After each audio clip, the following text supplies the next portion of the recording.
Ya, lantas sudah sejauh mana pemolesan JIS berlangsung? Rekan Souza Hutapea akan menyampaikan informasi selengkapnya langsung dari Komplek Jakarta International Stadium. Langsung saja kita sapa. Selamat pagi Souza, pengerjaan sejumlah renovasi kabarnya sudah mulai dikerjakan. Bagaimana pantauan Anda di sana?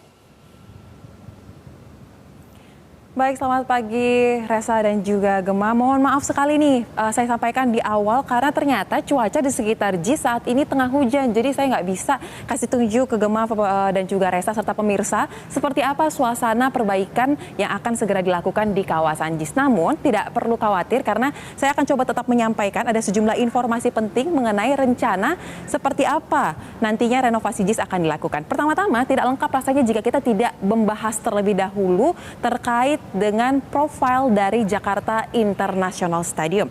Jakarta International Stadium ini berdiri di kawasan Tanjung Priuk, Jakarta Utara. Nah, jadi kalau Anda melintas di jalan tol sekitar sini, tentu saja Anda sudah familiar ya dengan gedung ataupun dengan bangunan yang sangat megah ini.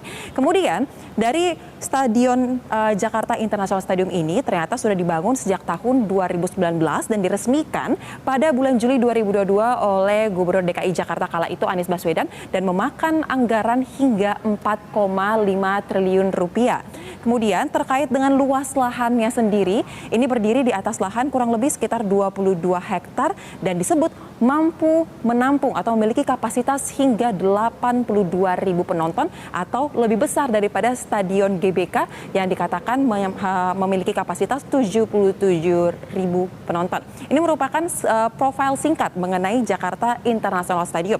Kemudian pada tanggal 4 Juli kemarin ada perwakilan dari pemerintah pusat yaitu Kementerian PUPR, kemudian Ketua Umum PSSI dan juga PJ Gubernur DKI Jakarta yang langsung meninjau ke lokasi ini untuk melihat apa saja yang perlu diperbaiki dari segi infrastruktur JIS agar dapat sesuai dengan standar FIFA demi mensukseskan perhelatan Piala Dunia U17. Nah, dari hasil peninjauan yang dilakukan pada hari Selasa kemarin, tercantumlah sejumlah hal. Yang pertama ialah yang akan diperbaiki terkait dengan akses menuju ke Jakarta International Stadium, di mana Menteri PUPR Basuki Hadi mengatakan akan ada ditambah 5 lagi akses menuju ke Jakarta International Stadium yang saat ini ada 1. Jadi totalnya nanti akan ada 6 akses menuju ke JIS, di mana penambahan akses ini diantaranya berupa pembuatan jembatan penyeberangan orang, kemudian ada rem yang akan terhubung langsung dengan jalan tol pelabuhan yang berada di sisi depan atau di sisi kanan JIS, kemudian juga akan dibuat sebuah terminal ataupun stasiun kereta api sementara yang terhubung dengan JIS.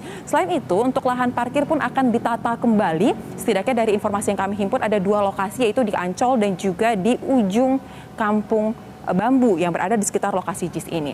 Kemudian selain terkait dengan akses, perbaikan juga akan dilakukan dari segi kualitas rumput yang ada di lapangan JIS ini. Di mana kemarin saat kunjungannya memang pihak pemerintah membawa langsung ahli terkait dengan pakar rumput dan mengatakan bahwa ternyata untuk kualitas rumput di lokasi ini tidak sesuai dengan standar FIFA. Alasannya adalah karena ditanam di media karpet sintetis sehingga akar dari rumput tersebut tidak dapat mampu untuk menembus ke tanah. Selain itu, untuk kualitas air dan juga cahaya matahari dinilai kurang cukup untuk membantu merangsang pertumbuhan dari rumput tersebut, dan juga untuk komposisinya saat ini memang diperkirakan sudah cukup sesuai dengan anjuran, yaitu 95% sintetis dan 5% alami. Namun untuk rencana jangka pendek rencananya akan diganti secara keseluruhan untuk dapat digunakan, dan untuk jangka panjang akan diganti jenis rumputnya. Nah, untuk perbaikan rumput ini sendiri disebut akan menelan anggaran diperkirakan 6 miliar rupiah dan ini akan berasal dari kantong pemerintah pusat.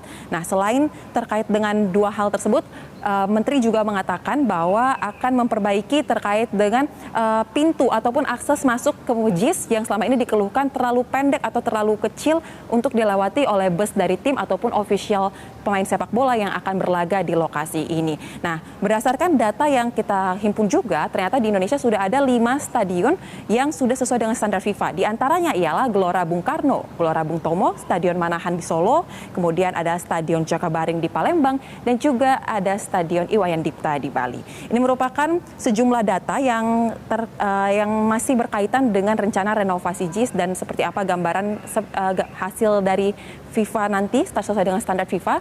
Namun justru kita akan bertanya lagi, seperti apa sebenarnya gambaran dari standar FIFA tersebut untuk sebuah stadion sepak bola. Nah, informasi ini akan kami hadirkan dalam bentuk grafis, di mana informasi ini kami himpun langsung dari website FIFA, yaitu beralamat di publication.fifa.com, tepatnya di artikel 2.4 tentang desain lapangan.